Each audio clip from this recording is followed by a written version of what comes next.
저는 오늘 제목이 마지막 시대의 성도의 사명, 베드로 전서 후서의 그 시대상을 보면 베드로가 소아시아, 그러니까 빌라델피아, 에베소 이런 곳을 빌립보라든지 소아시아 지역에 흩어져서 지금 예수 믿는다는 것 때문에 괜히 욕을 듣고 또 박해를 받고 사는 성도들에게 너희들 소망을 버리지 말고 낙심하지 말게 될 것을 부탁하기 위해서 주신 말씀입니다. 이 말씀은 요즘 우리로 말하면 마지막 시대를 살아가는 우리를 향한 하나님의 말씀입니다. 베드로는 어려운 현실 가운데 처해 있는 우리들을 향해서 세상을 이기고 승리하는 삶의 비결을 제시하는 거지요. 마지막 시대가 뭐겠어요? 마지막은 그거잖아요. 지금을 가르쳐서 마지막이라는 건 육체적으로 하면 죽는 날이 가까워졌다 말할 수 있겠고, 또 다른 말로 보면 영적으로는 주님 앞에 설 날이, 주님이 이 땅에 오실 날이, 재림의 날이 가까운 것을 보게 됐었을 때 주신 말씀입니다. 그래서 이 마지막 시대 때, 야, 네가 이 세상 떠나갈 날이 이렇게 오래지 않을 텐데 네가 어떻게 살아야 되겠느냐. 오늘 오신 목사님이 서울대, 법대 둘 다 다녔던 분이더라고요. 그래서 안내하신 목사님은 지금 6일날 미국으로 돌아가시게 돼요. 아주 법적인 면에 해박한 지식을 가지고 계신 것 같아요. 근데 눈이 점점 잘 안 보인다고 하는 그분은 옆에 롯데에 사는데 여러 가지 자식들이 서울 상대니 다 나와가지고 부족함이 없다 보니까 이놈이 복음에 대한 필요성을 못 느낍니다. 그 부인은 말할 것도 없습니다. 서울법대 나와가지고 전북대에서 법대 교수를 하다가 이제 50대 넘어서서부터 눈이 잘 안 보여가지고 그냥 서서히 눈이 안 좋은 가운데 집에 계시는 것 같아요. 근데 물질적으로는 어려움이 없다 보니까 복음의 필요성을 잘 느끼질 못한다. 여러분, 이 마지막 시대에 만물의 마지막이 가까웠다. 네 인생도 얼마 전쟁이라든지 네 나이가 많아서든지 마지막에 가까웠다. 주님 오실 날, 네가 주님 앞에 설 날이 가깝다. 너 이랬을 때 어떻게 살아야 하겠느냐는 거예요. 불안과 비방과 유혹이 많은 현실 속에서 어떻게 살아야 승리할 수 있겠느냐는 겁니다. 어떤 면으로 유비무환의 신앙을 갖지 않으면 안 된다는 것을 우리에게 베드로를 통해서 전해주는 말씀인데, 마지막 시대의 성도의 살 길과 사명이 있다고 한다면 어떤 자세로 살아야 되느냐면, 첫째는 기도하는 사명자로 살으라는 거예요. 기도하는 사명을 가지고 살라는 겁니다. 오늘 베드로전서 4장 7절 말씀을 우리 같이 한번 읽어봅니다. 만물의 마지막이 가까이 왔으니 그러므로 너희는 정신을 차리고 근신하여 기도하라. 여기 보면 만물의 마지막은 주님의 때를, 재림의 때를 이렇게 말하는데, 네가 만물의 마지막, 네 인생의 마지막이 가깝다고 여긴다고 한다면은 하나님과의 관계 속에서는 네가 기도 생활이 절대로 필요하다는 거예요. 기도하지 않으면 유혹에 물들게 되고 또 세상과 타협해서 끌려다니게 된다는 거예요. 기도는 신자의 사명입니다. 그런데 여기 보면 정신을 차리고 기도하라고 했습니다. 그냥 정신 덜 차린 건 막 술 마시고 취한 상태로 살지 말고 영적인 분별력을 가지고 또렷한 정신을 가지고 올바른 마음을 가지고 네가 살아야 되겠다는 거예요. 정신이 건전해야 기도가 바로 됩니다. 정신 이상자 횡설수설하게 되겠죠. 정신을 차려서 기도 장소, 오늘 기도 시간을 정해서 하나님과의 영적인 교통을 가지라는 겁니다. 그러면서 근신하여 기도하라고 했어요. 정신을 차리고 오늘 근신해서 기도하라. 여러분, 근신한다고 하는 말은 이 세상에 취하지 않은 상태, 말과 행동을 조심하는 것을 근신이라고 합니다. 우리가 기도할 때 근신해야 된다는 거예요. 절제해야 된다는 거예요. 말도 행동도 조심해서 하나님께만 열려 있어야 된다는 거예요. 만물의 마지막이 가까울수록 오직 예수 그리스도만을 바라보고 흔들리지 말고 기도하는 너희들의 기도 생활이 있어야 되겠다는 거예요. 여러분, 주님 재림 가까울수록 세상에는 악이 판칩니다. 번성합니다. 혼란이 더해집니다.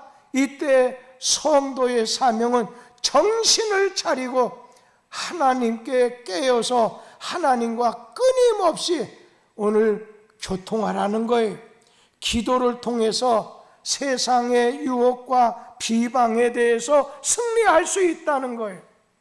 여러분, 말세를 내 나이가 점점 든다, 40 넘은 사람들은 이제 언제 부를지 몰라요. 조심해야 돼.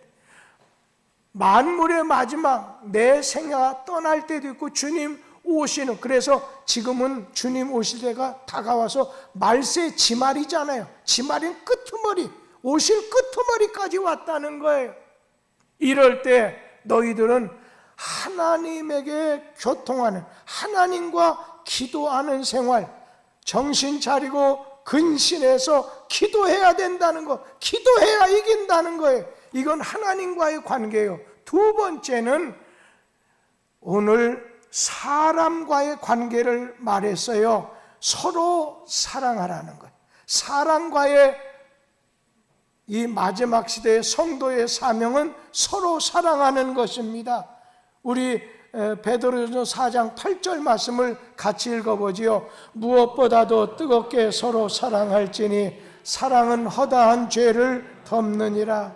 이 마지막 시대를 살아가는 성도들에게는 사람들과의 관계에서는 사랑이 필수적이고 절대적이라는 거예요. 하나님과의 관계 속에서는 기도가 절대적 필수적이라고 한다면 사람과의 관계 속에선 사랑이 아주 필수적이고 절대적이라는 거예요. 초대교회 당신에 그냥 환난과 핍박으로 인해서 생활도 불안정해요, 혼란해요. 그런 직면한 당시에 성도들에게 요구됐던 것은 서로 사랑하라, 서로 하나가 되라는 거예요. 그런데 하나가 되는 건 여러분, 우리가 서로 하나가 될 수 있는 건 사랑으로만 가능하다는 거예요.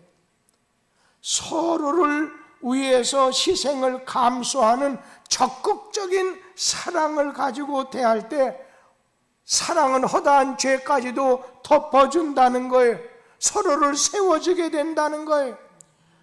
사랑을 가진 사람은요, 남의 죄와 잘못과 실수를 발견하려고 막 뒤져보지 않아요. 과실을 말없이 용서해주고 잊어버려 줍니다. 말하고 자꾸 파헤치는 것은 사랑이 말랐다는 증거지요. 사랑이 있는 곳에 불평이 없고 감사가 따르게 됩니다. 사랑이 있는 곳에는 하나님의 역사가 일어나는, 창조의 역사가 일어납니다. 그래서 너희가 서로 사랑할지, 열심히 사랑할지니, 열심히 사랑하라는 거예요. 사랑의 구체적인 행동이 그 당시에는 오늘 대접하는 거였던 것 같아요. 오면 대접하라는 거예요. 여러분, 요즘에는요, 그냥 부모도 오는 것도 조금 자신들의 여건에 합당하지 안 왔으면 오지 않아도 된다, 이런. 요즘 손님 대접하는 건 그만두고 자기 집에 들어와 대접하는 거 생각하기 어렵습니다. 이 초대교회 그렇게 어려운 박해와 핍박과 그런 가운데서도 열심으로 사랑할지니, 그러면서 다음 절에서는 열심히 서로 대접하는, 원망 없이 대접하라는 것입니다. 그리스도인들이 복음을 듣기 위해서 박해를 피해서 다른 지방으로 여행하는 경우가 많았는데, 그러면 어쩔 수 없이 그 당시에는 동료 신자의 집에 머무는 것이 가장 안전했습니다. 그런데 그들을 대접하는 것이 그리스도인의 사랑이고, 그 사랑을 원망 없이 하라는 말씀이에요. 마지막 때 원망 없이 서로 대접함으로 사랑을 실천하도록 하세요. 하나님께 네가 기도하라는 거예요. 필수적이요. 적극적으로 기도하라는 거예요. 저는 우리 교회가 12년 만에 건축이 끝났습니다. 지난 12년 전에 처음에 고명수 장로님이 오늘 건축위원장이 돼서부터 동전통에다가 돈을 넣어가지고 오시오. 그런 지구본 이거부터 시작해서, 그러면서 기도 많이 했지요. 여러 가지 기도했죠. 지금도 기도가 진행 중이에요. 여러분 중에 염려되는 분이 있다고 한다면, 너무 낙심되는 분이 있다고 하면 지치지 말고 인내하면서 기도하세요. 제가 건축하면서 느낀 점이 있어요. 이야, 기도의 위력이 이렇구나 하는 걸 느꼈어요. 그리고 오늘 우리 가운데는 말세만 아니라 우리 교회가 부흥하고 은혜스러운 교회가 되려면 서로 사랑하는 거예요. 하나님 앞에 기도, 사람에 대해서는 서로 사랑을 실천하자는 거예요. 마지막 한 말씀은, 마지막 시대의 성도의 사명은 봉사하는 사명입니다. 여기 10절 말씀을 우리 다 같이 한번 읽어보도록 하지요. 각각 은사를 받은 대로 하나님의 여러 가지 은혜를 맡은 선한 청지기 같이 서로 봉사하라. 이게 봉사라고 하는 말은 다른 말로 상대방을 섬기는 거지요. 자기 자신은 희생하는 것이 봉사지요. 하나님은 한 사람에게만 은사를 몰아주지 않았습니다. 각 사람에게 다양한 30몇 가지 이상 되는 그런 은사를 아주 종류별로, 너는 이런, 저 사람은 저런 은사를 허락하셨다는 거예요. 그래서 서로를 위해서 섬기고 함께 봉사해서 필요한 부분을, 그에게 약한 부분을 채워주라고 하는 거예요. 제가 주보에다 계속해서 이제 선교와 우리 주변의 구제를 위해서 미국의 야드 세일 하듯이 교회 앞에 벌써 사다 놨어요. 노란 차 2대를 앞에다 놓을 걸 벌써 오래전에 사다 놓고 거기 위에다 해서, 우리 집에 좋은 거지만 2개 있다. 죽으면 김한나 전도사님처럼 7차 내버려서 막 힘들게 만들지 마세요. 좋은 거 있으면 갖고 와서 어느 정도 괜찮은 거 갖고 와가지고 놔서 교인들로 가져가게요. 여유만 된다면 쌀도 좀 퍼다가 좀 어려울 때 여기다 놓으면 동네 사람이든 교인들이 퍼간다든지 깡통 같은 거 많이 이렇게 갖고 오고, 또 여유 있으면 감자라든지 뭐 이런 거 있으면 좀 갖다 놓으면은 가져가게 하는 거죠. 우리 교인만이 아니에요. 그리고 이웃에 대해서는 적절하게 봉사하는 이 일을 통해서, 우리 교회가 세워졌으니 봉사하는 일을 통해서 복음이 전하여지게 하라고 하는데, 여기 보면 선한 청지기 같이 서로 봉사하라고 했어요. 여러분, 청지기가 어떤 사람입니까? 한마디로 말하면 청지기는 그냥 관리하는 사람입니다. 청지기는 맡은 자입니다. 자기를 위해서 일하는 게 아니에요.